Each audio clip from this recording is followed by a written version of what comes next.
What's up, family? Gerald the Bossman here. You're tuned into the Bossman Show on AM 1010, AM 1430, 1055 The King. Let the King out at 105theking.com and the Bossman Show at bossmanshow.com. Hit me up on Instagram, The Bossman Show, Twitter at Bossman Show, and Facebook, Bossman Show. It's the Bossman on your radio. Listen to the Bossman Show with your host, JR, Saturdays at 9 a.m. right here on AM 1010, The King. What's up, good people? Bet Online is your number one source for all your betting needs. The latest odds, lines, and matchup reports for baseball, boxing, golf, and more. Bet Online continues to be the fastest and easiest way to place your wagers, including live betting and your favorite casino and card games available to play right from your phone. Head to the website or use your mobile device to sign up today and get in on the action. Remember to use your promo code BELIEVE, B-L-E-A-V, for your 50% welcome bonus on your first deposit. Bet Online, where the game starts.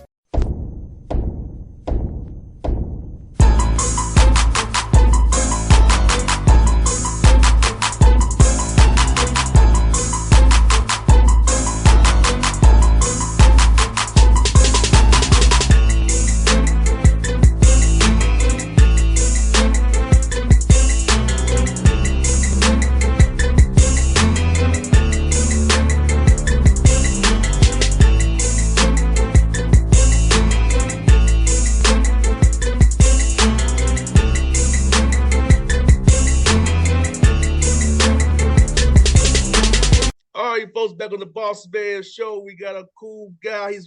We had him on the show previously at Pacific. Now he's back in college race at Georgia Tech. Yellow Jackets down the street from us over on Techwood. It's Damon Stoudamire. What's good, Dave? Looking good, brother. I love it. They look good over there. The beard popping every day. I see you, brother. You're flossing, man. I see you. No, this is what you call old age. Hey, you doing it big. You doing it big still, my good brother. Thank you. Man, Damon, ask you, man. I gotta ask you, man. What made you want to jump back into this ranks, man? The college race, man. You was in the NBA with Ime Udoka. You was up there with Joe Mazzulla, man, the Celtics, man, and kind of what made you want to get back in this, man?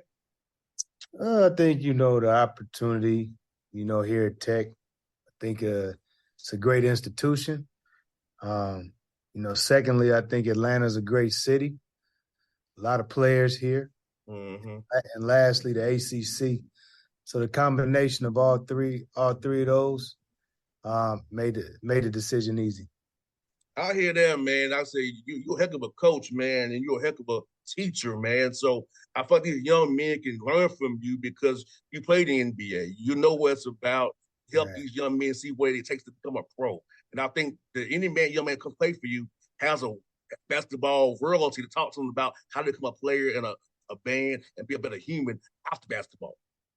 Yeah, it's more than basketball with me. I try to give life lessons. I try to help them, see a bigger picture in life. It's almost like every guy that comes through, when they're done, I always ask them, like what's next? You know what I mean? So, you got to have a plan. You got to be able to see your plan through. You got to be able to pivot when you need to. But the biggest thing is like use basketball as a tool. I think we get blinded sometimes, and when you really think about it, it's only the 5% are able to make it to the NBA. I mean, there's only 450 jobs, but you got over 200-300 guys, declaring for the draft. So, sometimes I think one thing about it is, with the mentorship part, you don't kill anyone's dreams, but you try to make it make sense, so to speak. Mm-hmm. And that's just with life. And being here at Tech, I think the biggest thing and the beauty of it is that there's a lot of successful people in this city. There's a lot of, both perspectives, African-American and Caucasian, that are Tech grads that can really help these young men. And these are the doors I'm trying to open to them, because when I played, honestly, when I was coming out of college, no social media, none of the different things that was going on. So the platforms wasn't as big. And these guys, they have a totally different platform to be able to put themselves out there and be able to make it in more than just playing basketball. Yeah. And Damon, I remember I was at Tennessee State 0405. That's when Facebook came out. It was Yeah. only for college people. So even right at the beginning end of my career at Tennessee State, it started to pop off. And I know for me, it was like, man, like, wow, that's what it can be. But now it's crazier than what it is back in 0405. Now it's crazy as now. It's beyond crazy. Yes. No, it's managing those things as well. It's helping them navigate through the good and the bad of what's out there. But basketball is a vehicle and a tool. Let's not forget that. And it allows guys to get an education. It allows guys to meet different people and put yourself on a different level, so to speak. So it's a great opportunity for me and my staff to help guide, help teach, help nurture as we go along here at Tech.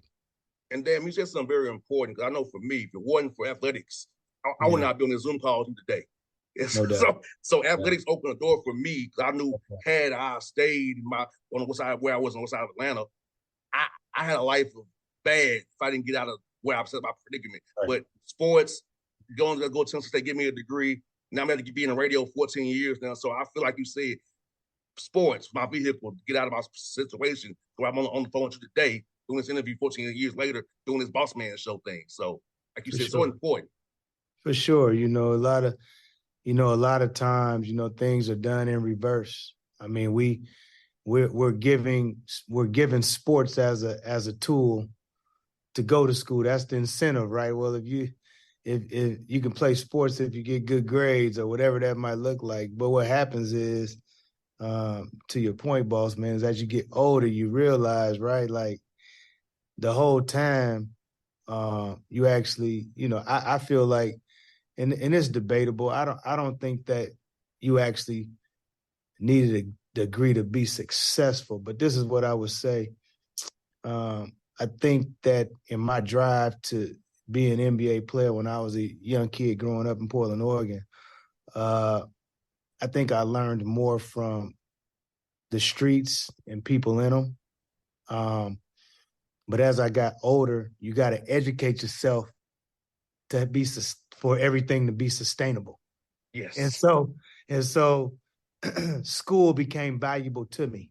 I didn't know that when I was younger, but I knew that when I got older. And when you're able to take what you learned from the streets and just seeing, and then educating yourself, you had the best of both worlds. Amen there, my brother. Amen today. And I was asking about this, Damon. Like Sunday, you probably know my dad was a coach too. So my dad Sunday, all these guys texting him, calling him, because he played for him. And so for me, seeing that my father had an impact on young men. So what was like your why to get into coaching? And when did you know you wanted to become a coach? I know my dad always told me he wanted to help out young men in Atlanta. So what was kind of when you decided you want to get into coaching, help young men? I never knew I wanted to get into coaching. I always talked to a lot of guys just in general. That's just kind of who I was. And when I left the game, I still talked to a lot of guys. I was living in Houston, Texas at the time. And, I was still working out. I was more so working out to stay in shape. Somebody might pick you up. You give yourself a window, about 8 to 12 months. Then after that, it's like, man, it's over. And so what happened is I was going up to Rice University, and, I was, kind of just working out, hanging out. And then from there, I ended up meeting the head men's basketball coach at that time, being Braun. And essentially, man, I just started volunteering. I mean, I didn't need the money or nothing. So it was just, I was just going. It was therapeutic, to be honest with you. So as he let me feel my way through that kind of how my coaching odyssey started. So, again, I started there at Rice in college. And then I went to the Memphis Grizzlies, and, things just kind of took off. No doubt. And for you, Damon, man, like since you really didn't have it as part of your plans, you was kind of preparing to be a head coach on the fly. First of all, you kind of just taking stuff from guys who you worked for and kind of saying, hey, I've got opportunity. I'm going to put my spin on it this way. Right. You learned, I learned basketball from so many different guys. I played for so many great coaches and had a lot of great mentors. So played for a Hall of Fame coach, Lute Olson. I played, I played in the Goodwill games, and I got to know Coach Ravlin, George Ravlin, and he became a mentor of mine as well. And I played for so many people that have influenced my coaching career. And it's, the game of basketball has changed, but I would say more so how they changed it is the perspective and being able to change on the run. You hear a lot of, old school, new school talk. You hear a lot of, old school guys, so to speak, kind of talk down on the game, so I shouldn't say talk down on the game, but talk down on, some of the players. And, we all tend to do it. I think people forget, like, it's funny, I'm laughing because I just think as you get older, right, you get a little ornery. You kind of get stuck in your ways. Yes. And you just kind of talk about, yourself a lot. so I don't think that guys do it maliciously, but what I would say is that if you're not with these kids on the day-to-day, the new generation, then you just really don't understand. And so for me, I've been around this for 14 years now. Well, ever since I retired, so my last game was 14 years ago. So I just kind of understand today's kid and today's dynamic, and it's different. And I tell coaches and I tell guys that don't know, I'm like, well, it's no different than when I was a kid. I can remember playing for Lute Olson, and I got into his car one day. He was giving me a ride. We were going to a talk show, actually. And he was playing rap music. And I was like, dang, coach, you like rap music? He was like, I don't necessarily like rap music, but I need to know what y'all talking about. I need to understand, you guys, because we all come from different backgrounds. It's unique. So it's no different than today, right? You have to do that. Me, I have to do it. Like, I'm kind of like an old head, so I like old school music. I like old school R&B. Yes. I like old school rap, but it's okay. I still listen to all the new school stuff too. And you want to know why I listen to the new school? I got a 23 and 20-year-old, and then I coach a bunch of kids, so I need to know what they own. Like, that's important. You got to know. Like, you got to be in tune. You got to be in tune to the streets. You got to know what's going on. And man, that's my job. That's part of my job. You know what I mean? So, you have to adapt and you have to change. And I think, like, that's what I did, and that's why I've been able to have sustainability in this. Damon, it's funny you said about the music. I tell my interns, I know where every song you like now came from, okay? I know where it got sampled from. Exactly. The first time you hear something, right, you start singing the original version. Yes. And it's funny because I debate. I don't debate. There's no debate, right? So, the kids always ask me, Cole, who's your favorite Atlanta rappers, right? And so I said the first thing that roll off my mouth is, man, 3 Stacks. And they like, 3 Stacks. I'm like, y'all gotta understand, when I was a kid and I was in college, that's when Outkast first came out. You know what I mean? Yeah. So I was like, you asking me what my memories of Atlanta rap is, I was like, Southern Playalistic, period. That album. You know what I mean? So, it's just, I have a different view, but at the same time too, I listen to what they listen to, and I just try to, like I say, man, the whole thing, I think music, I think that it's crazy. It all goes together, right? It does. It all goes together because you have to know that's my job. You know what I mean? That's my job, to understand the kids, where they come from, what influences them, what doesn't influence them, and what makes them tick, because each individual is totally different. You right about that, Damon. You so right about that, man. And it's funny you said that. I'm telling you a quick little fun fact. You know that song, What's Up, the Bankhead Bounce? Yes. I was in that video as 8-year-old. Oh, wow. What was you doing in that video as 8-year-old, man? Your dad didn't know, did he? My mom knew, but dad did not know. My dad was pissed. I was in the park that day. We did a video shoot. I was in the park that day. I was in the video, bro. As an There you 8-year-old. go. There you go. So that's a little fun about me. I was an 8-year-old in the Bankhead Bounce video. Crazy world, man. Crazy world, man. I also, man, like for your workouts, man, how's it been seeing these guys report? How much are you putting in for as install versus just working on their games right now? I got one class right now, not too busy right now. So kind of how you working those 4 hours you got with them right now. Right now, we're moving slow. I'm teaching. I don't have everybody on campus yet. And I still have a couple scholarships. But the biggest thing is I'm just teaching right now, just trying to get them to understand, what we're going to do, what it's going to look like, the terminology, conceptually what we're going to do, on both ends of the floor. So, with any coaching change, there's a lot of new language. There's a lot of learning. There's a lot of cleansing. And so I think we're all getting to know each other right now. And then probably, right after the 4th of July weekend, we'll pick it up a little more, have most of the guys in. And that's when the real thing, the real stuff is starting. But right now it's just more so, getting them used to me. Again, the conceptual, the concepts of how we'll play on both sides of the ball, the terminology, all that stuff, that's important. No doubt, man, no doubt. And I feel like, Damon, this time of year, man, that development piece is so important to me, man, because it's where guys get better. You know what I'm saying? Because during November come, you can be trying to game plan for teams. But this time, get better as a player. Get stronger.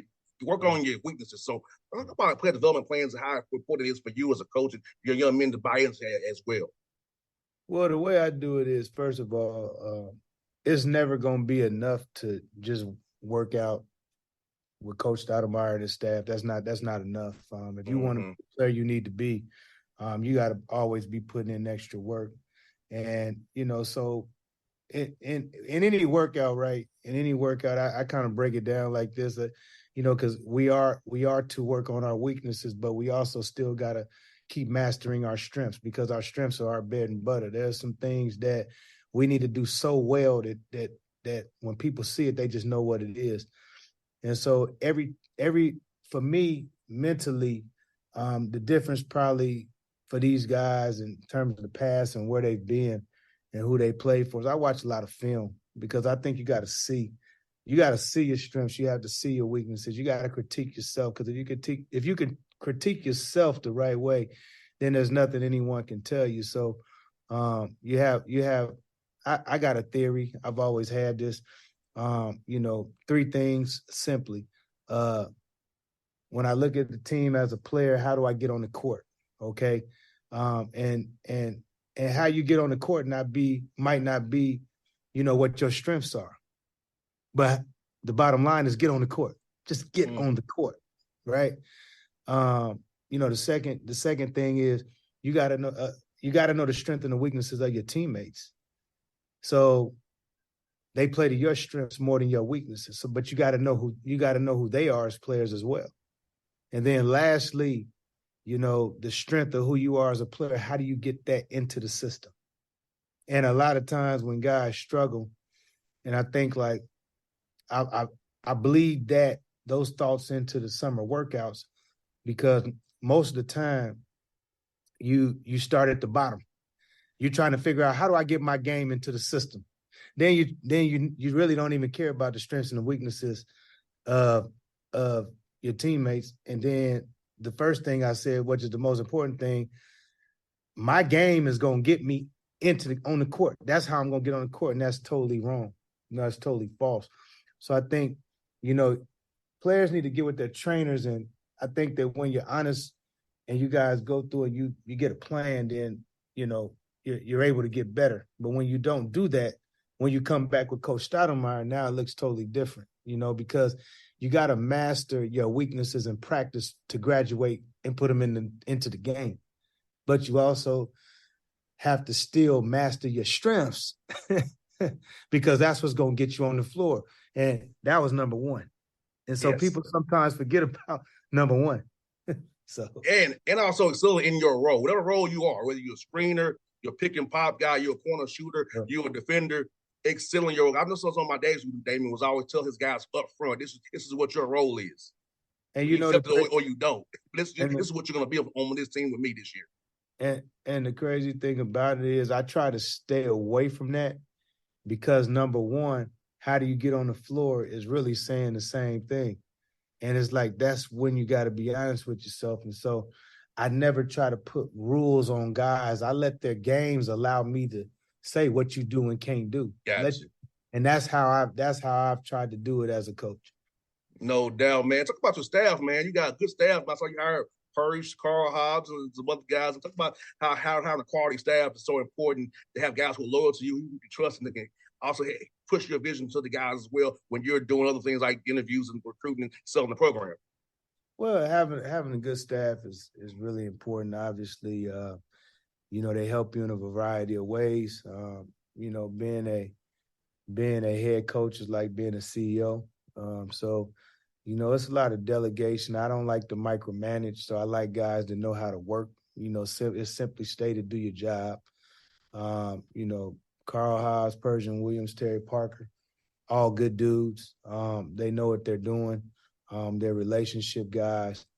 They do a great job of pouring in the kids. They do a great job on the recruiting trail. It takes a village. This isn't easy. It's an everyday thing. It's a grind. And, there's you got to have perspective with it, at the same time, you can't get too high and get too low. And I think I got, in those three guys, I think I got triple threats. But my support staff is really good as well. And they're just as important. They're just behind the scenes, but they're just as important. They do a lot of the crafting and framing, paperwork, things that they don't, that people don't see and don't get a lot of credit for. That really go a long ways. And, what will be the success of the Georgia Tech basketball program. That's what for Damon. I saw last night when Marcus Smart got traded to the Grizzlies, man. Talk about coaching Smart and what he brought to the table, man. Grinder every day. I think he fit good in Memphis, gritty and grinding Memphis. He'll fit good there. But talk about him as a player, man, and coaching him up there in Boston, man. I love Smart. We clicked from day one.